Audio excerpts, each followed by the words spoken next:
ओम शांति। पिछले 9 दिनों से हम डिविनिटी का आह्वान कर रहे हैं, शक्ति का आह्वान कर रहे हैं और दिव्यता को और शक्ति को इमर्ज करने के लिए हमने सात्विक जीवन, पवित्रता, अवेकनिंग, एक नए सोचने का तरीका, एक नया जीवन जीने का तरीका, जागरण, ये सब कुछ हम करते हैं। ये सिर्फ 9 दिन नहीं, लेकिन ये तो एक जीवन जीने का तरीका है। अगर आत्मा अपने अंदर की डिविनिटी और आत्मा अपने अंदर की पावर्स को इमर्ज करना चाहे तो फिर प्योरिटी 9 दिन क्यों, और सात्विक आहार 9 दिन क्यों, और कमज़ोरियों से जागरण सिर्फ 9 दिन क्यों। ये 9 दिन एक रिमाइंडर होते हैं। फेस्टिवल्स जो आते हैं वो हमें जगाने के लिए आते हैं। फेस्टिवल को एक अलार्म की तरह देखते हैं। जैसे हम एक मॉर्निंग अलार्म लगाते हैं तो मॉर्निंग अलार्म हम फिक्स कर देते हैं, तो जब वो सुबह बजता है तो 3 ऑप्शंस होते हैं। या तो अलार्म बजे और हम उठ जाते हैं, दूसरा अलार्म बजे और हम उसको बंद कर देते हैं, और तीसरा ऑप्शन होता है हमें अलार्म की ज़रूरत ही नहीं है, हम अपने आप उठ जाते हैं। इसी तरह जो त्यौहार आते हैं वो एक मॉर्निंग अलार्म की तरह हैं, वो बजते हैं।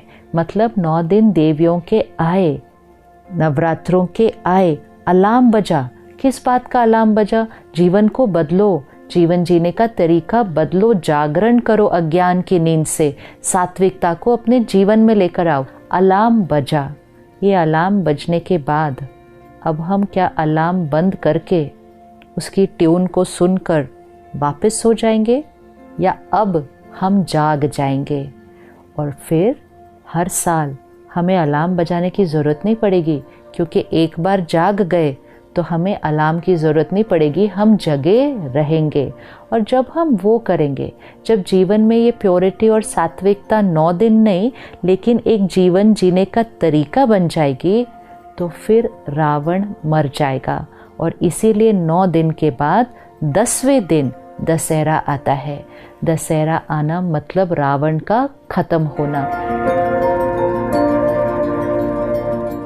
आज पूरे देश के कोने कोने में रावण के पुतले को जलाया जाएगा। रावण का पुतला एक बार जला दिया तो हर साल जलाने की क्या ज़रूरत है? और सिर्फ हर साल जलाते नहीं हैं, लेकिन हर साल उस पुतले को पिछले साल से थोड़ा सा और बड़ा बनाते हैं। ये किसका प्रतीक है? हमारे अंदर की जो कमज़ोरियाँ हैं, नेगेटिविटीज़, वीकनेसेस, वाइसेस, विकार, ये ईयर बाय ईयर बढ़ते जा रहे हैं। और क्योंकि ये हमारे अंदर बढ़ते जा रहे हैं, ये सृष्टि पर, दुनिया में बढ़ते जा रहे हैं। और क्योंकि दुनिया में नेगेटिविटी बढ़ती जा रही है, तो हर साल वो रावण का पुतला पिछले साल से और बड़ा बनाया जाता है। तो इसको 10 हरा कहते हैं। रावण हत्या नहीं कहते, रावण वध नहीं कहते। 10 हरा मतलब 10 सर को काटना, उतना ही उसका मीनिंग है। तो वो आत्मा के जो 10 विकार हैं उसको काटना है। 10 vices in every soul। Percentage अलग अलग हो सकती है, लेकिन कुछ ना कुछ मात्रा में ये विकार हमारे अंदर हैं। तो काम, क्रोध, लोभ, मोह, अहंकार, ईर्ष्या, द्वेष, छल, हठ, आलस्य, 10 विकार, 10 vices। ये 10 विकार हमारे वो 10 सिर हैं, और इन 10 सिर को हमें ख़त्म करना है। और जब हम डिविनिटी को इन्वोक करेंगे, अपनी पावर्स को इन्वोक करेंगे, तो ये 10 सर ख़त्म हो जाएंगे। तो वो दशहरा का प्रतीक है। अब क्या दिखाते हैं कि श्री राम जी जब एक सर को मारते थे तो वो सर नीचे गिरता था, और फिर थोड़ी देर के बाद एक और सर वहाँ आकर फिर से जुड़ जाता था। तो ये हमें क्या सिखाता है कि एक एक विकार पर काम नहीं किया जा सकता। एक विकार पर वर्क करेंगे, वो सर गिरेगा तो थोड़ी देर के बाद एक और वहाँ आ जाएगा। सारे विकारों का रूट, जो मूल है, वो है बॉडी कॉन्शियसनेस। इसलिए रावण की नाभि पे मारा गया। बॉडी कॉन्शियसनेस जो रूट है, उस पर जब श्री राम जी ने मारा तो सारे सर गिर गए और रावण पूरी तरह से ख़त्म हो गया।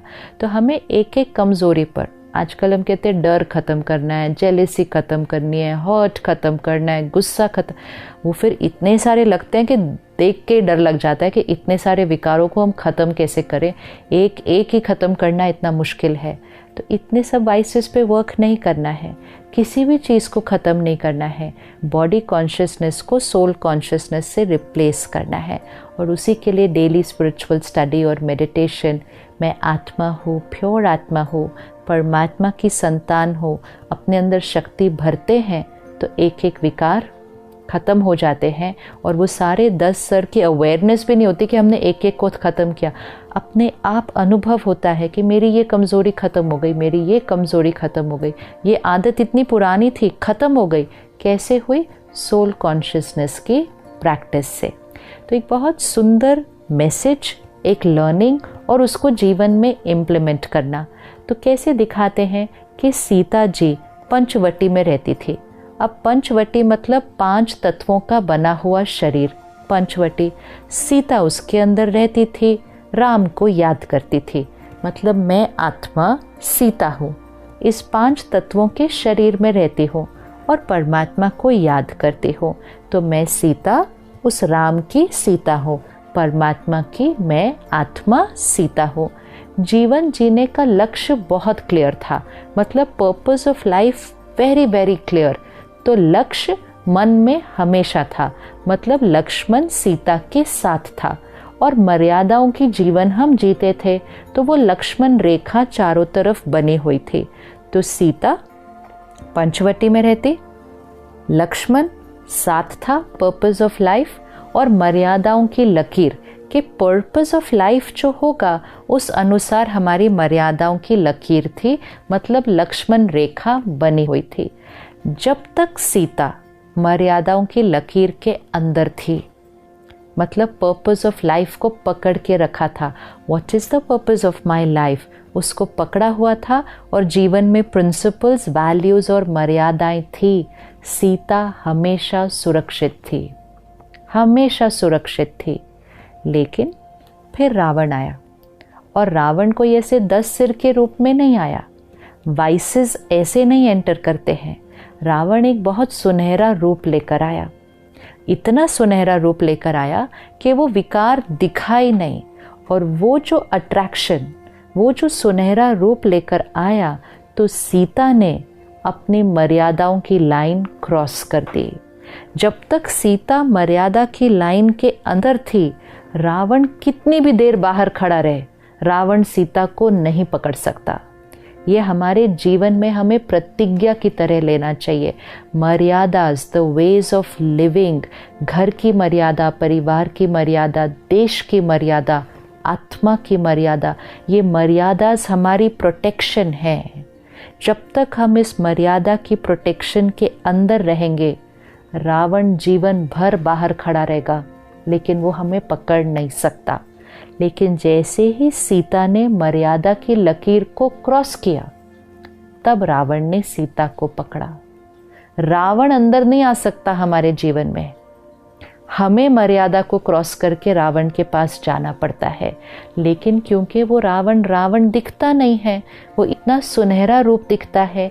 आज अपने जीवन की डिस्ट्रैक्शंस को देखें, जो हम सुन रहे हैं, पढ़ रहे हैं, देख रहे हैं, क्या खा रहे हैं, क्या पी रहे हैं, धन कमाने की इतनी होड़ में हैं, किसी को भी पीछे छोड़ने के लिए, किसी को गिराने के लिए तैयार हैं, क्योंकि वो जो बाहर है वो हमें बड़ा सुनहरा दिखता है, वो इतना अट्रैक्टिव है कि हम अपनी मर्यादाओं को छोड़ देते हैं।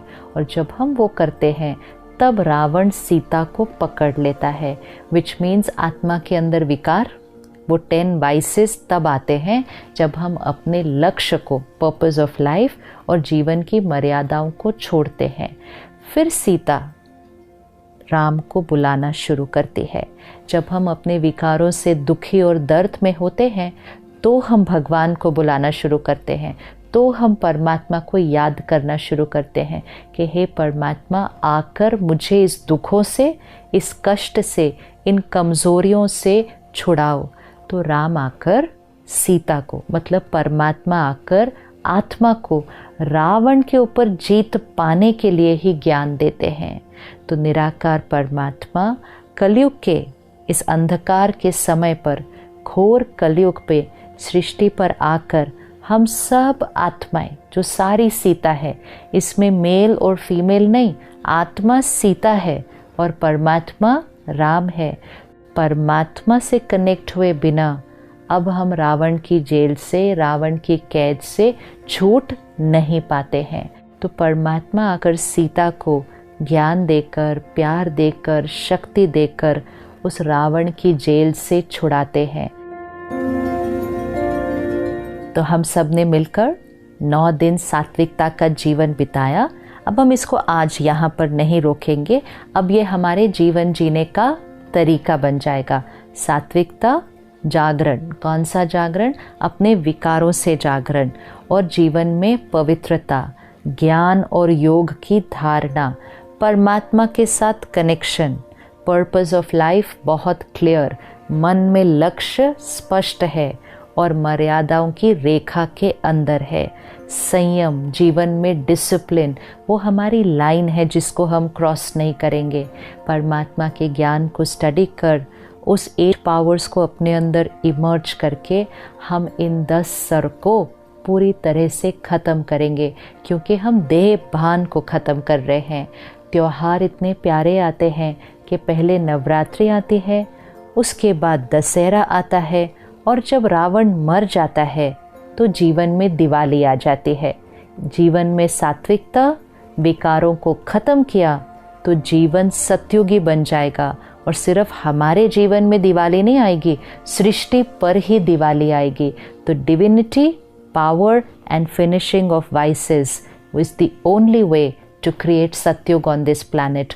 वो दिवाली, वो सत्युग हम सबको मिलकर लानी है। दशहरे की बहुत बहुत शुभकामनाएं। ओम शांति।